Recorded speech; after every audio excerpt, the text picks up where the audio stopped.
From candied violets to chocolate biscuit cake to pineapple pudding, this is 10 forgotten desserts Queen Elizabeth secretly loved during her reign. Behind her royal duties, the Queen had a sweet tooth that few knew about. Some were rare indulgences, others tied to tradition, but all held a special place at the palace table. Stick around and don't forget to hit that like button for a taste of royal nostalgia. Few desserts capture royal elegance quite like candied violets. These delicate flowers, crystallized with sugar, weren't just a garnish but a treat the Queen adored for their subtle sweetness and charm. They brought a touch of spring to the table year-round, turning something simple into something regal. Unlike heavy cakes or puddings, candied violets were light, refined, and spoke to the Queen's preference for understated indulgence. The tradition of sugaring violets goes back centuries, often linked to Victorian tea culture and old European courts. For Elizabeth II, who lived much of her life surrounded by formality, candied violets carried a nostalgic and romantic air. Their floral taste was a reminder of gardens in bloom, a fitting echo of Windsor and Balmoral's landscapes. What made them particularly forgotten today is how rarely you'll see them beyond niche confectioners. Yet for the Queen, they were a quiet favourite. Candied violets also embodied her love of tradition. They weren't flashy or overly decadent, but rather symbolic of restraint and refinement. Former chefs have mentioned that she enjoyed simple, well-prepared foods, and candied violets matched that ethos perfectly. They were the kind of sweet one could enjoy without breaking the flow of an afternoon tea. In a way, this dessert reflected her own personality, timeless, subtle, and quietly unforgettable. Rich, layered, and utterly decadent, chocolate perfection pie lived up to its name, and to the Queen's tastes.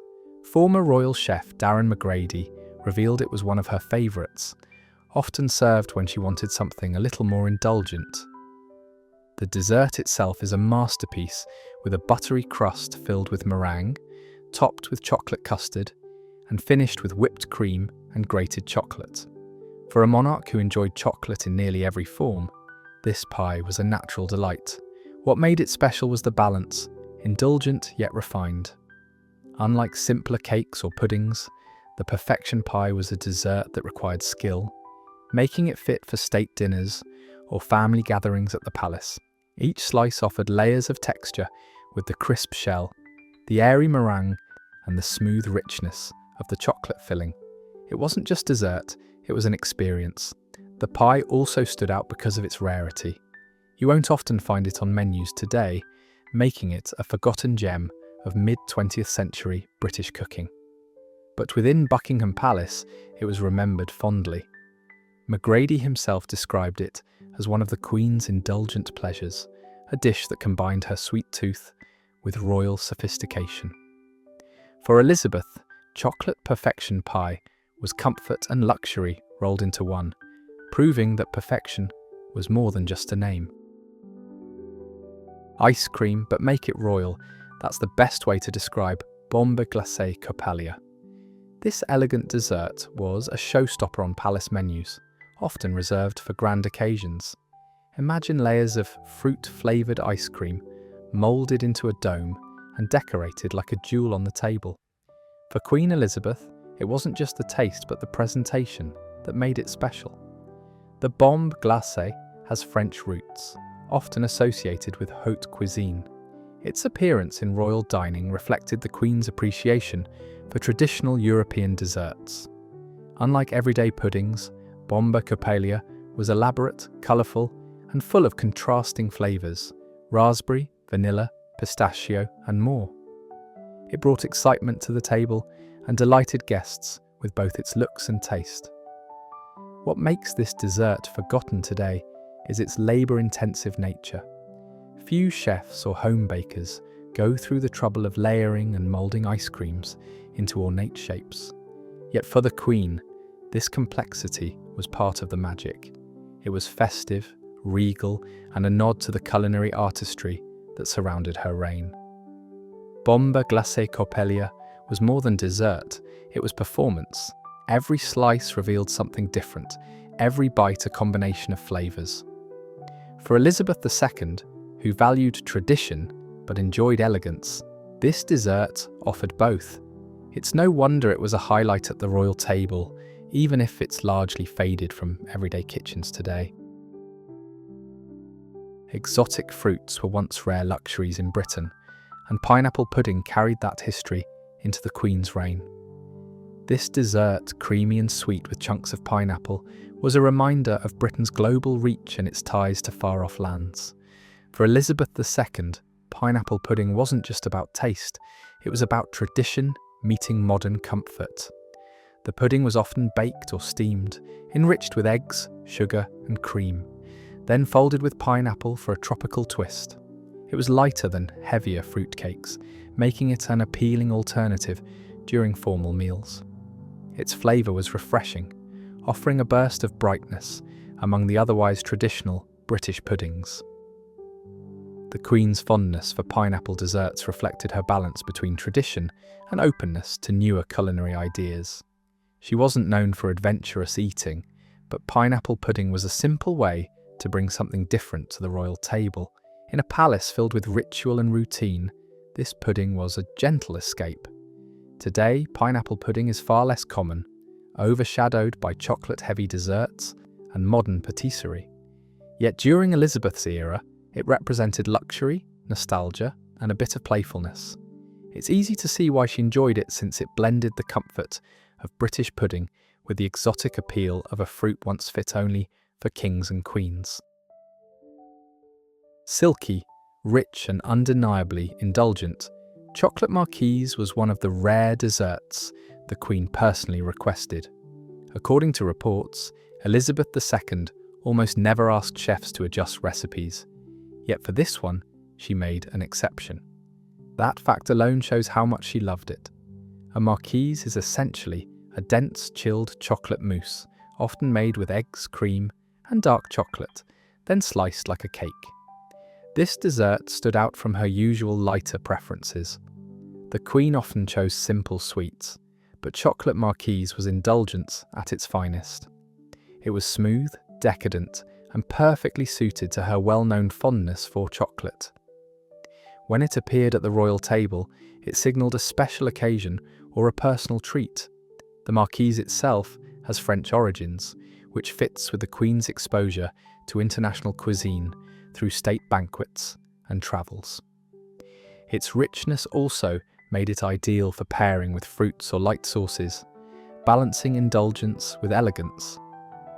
What makes chocolate Marquise fascinating is how it highlights Elizabeth's personality through food. She didn't often voice her preferences, yet here she did, showing that beneath her reserved exterior, she had her own quiet passions. It's a dessert that revealed a side of her taste the public rarely saw, making it both unforgettable and symbolic of her reign. Sometimes the sweetest legacy is the one that carries your name, and for Queen Elizabeth, that was her very own cake. Despite its royal title, Queen Elizabeth cake is humble in nature, a moist date cake topped with a buttery coconut glaze. It became popular in Canada during the mid-20th century, particularly around Elizabeth's coronation in 1953, and the association stuck. Unlike overly elaborate desserts, this cake reflected Elizabeth's taste for simple yet satisfying sweets. The richness of the dates gave it depth, while the coconut topping added texture and sweetness. It was a cake that could be enjoyed with afternoon tea or served at larger gatherings, bridging everyday comfort with royal tradition.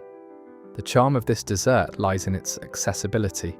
While many royal dishes were crafted exclusively within palace kitchens, Queen Elizabeth cake spread through households worldwide, especially in the Commonwealth. It symbolised both admiration for the young Queen and the continuation of traditional baking.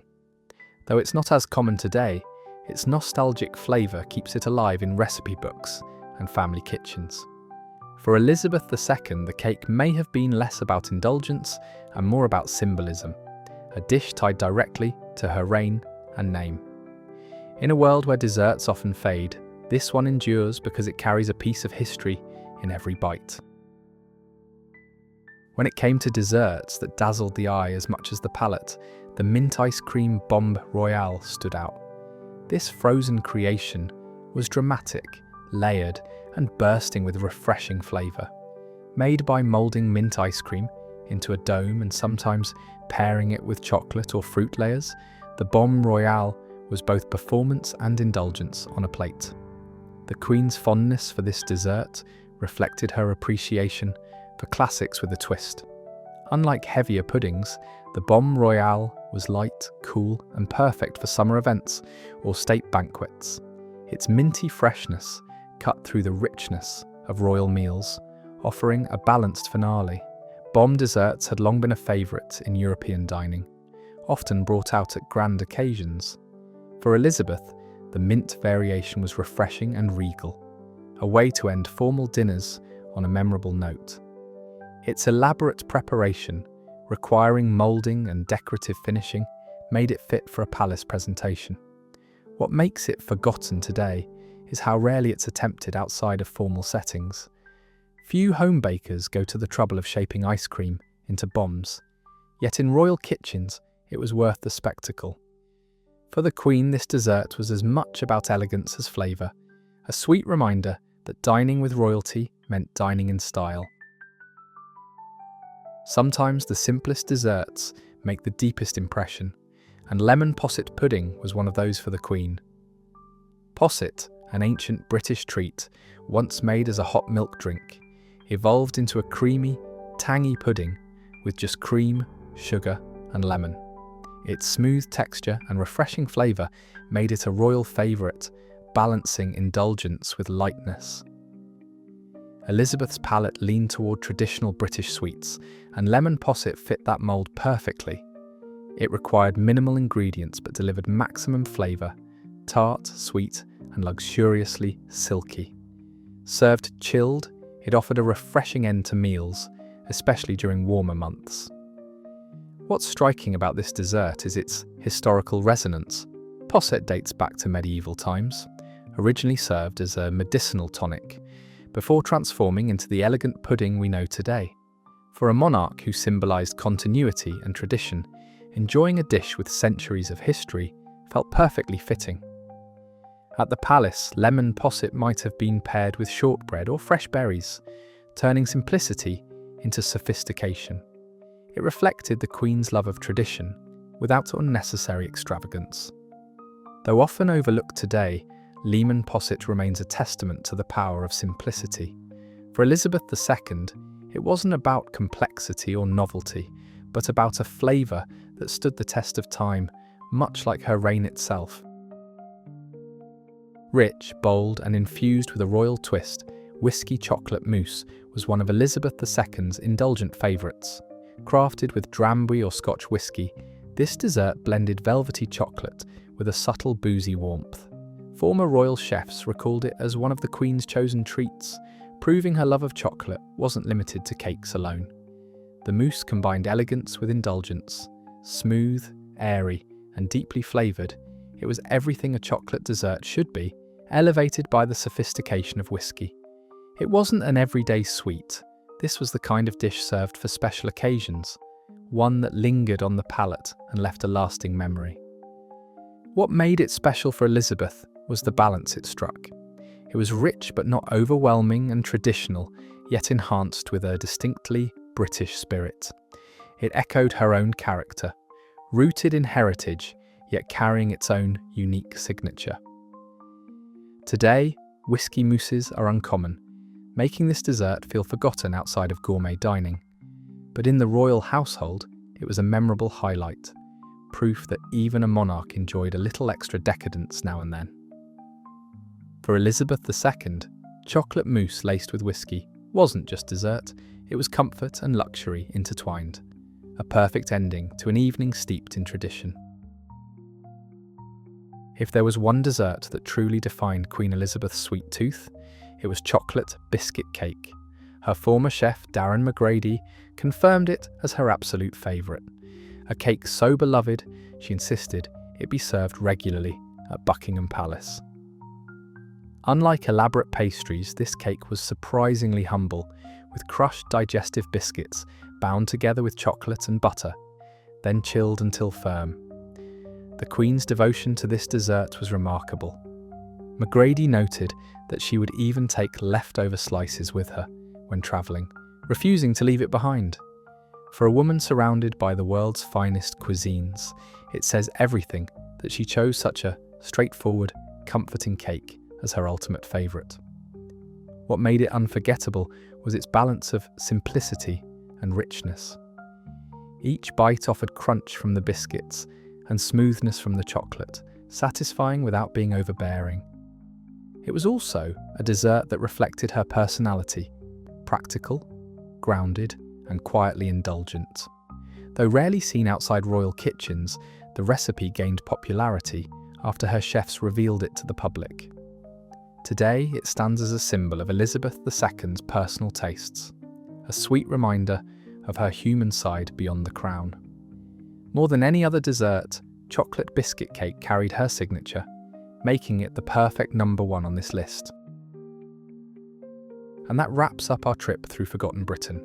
If you learned something new about the Queen, or if this made you smile, give it a like and subscribe for more nostalgia. See you next time.